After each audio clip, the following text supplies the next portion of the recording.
for 3 months I couldn't find another job. Everybody they talked to, my agent talked to, said, we don't need him, he writes for puppets. And finally, Mike Gargiulo, who was the director of the Sherry Show, had a friend named Bill Anderson, who was on Candid Camera as a producer, executive, associate producer.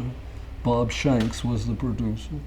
Then Bill, by the way, Anderson, hired me to work on Candid Camera, which I did for 13 weeks as a writer and then a performer. So, where you go out and you drive people crazy and get them mad at you and everybody else until you say, smile, you're on Candid Camera, here's $10.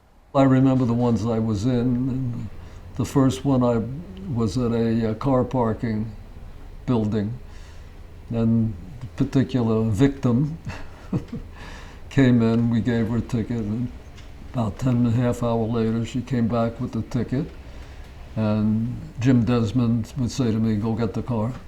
And I went up the stairs and turned on a tape recorder of, it sounded like the worst car crash in the history of the world. Screeching brakes and banging and crashing, and then I would roll a hubcap down the hill, and walk, and the lady standing down there, and I came down and smiled at her and whispered nothing to him, of course. She, what happened? What was? Nothing. What? Nothing. So that was the first one I did. Second one I did, I was a cab driver. I got in a car out at, there's a terminal in New York on 34th Street or so, from New York, from the airports, where the cars, buses come in and then the people get in the cars, or cabs. And the guy would get in the cab and say to me, 55th and Park. And I'd say, where's that?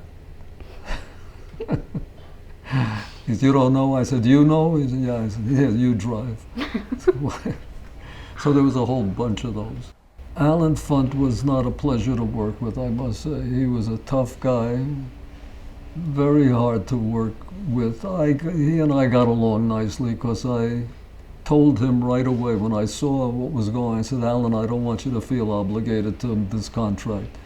Let me work week to week. If you're not happy with me, tell me nicely, I'll go away. But I don't want you for 1 minute to feel that I have to be here, which was smart, because that was the end of any kind of stress we may have had. One day he came out of his office. There was noise in the outer office, and he came out of the office, saw a guy in the center of the whole discussion and the noise, and he fired him. And the guy said, I don't work for you. I don't work here. I just brought the ladies coffee, so you can't fire me. Goodbye. So that was the end of that anger. But he was a genius. That show was the beginning of all real reality TV shows. He passed away. His son did the show for a while. His son was a nice boy.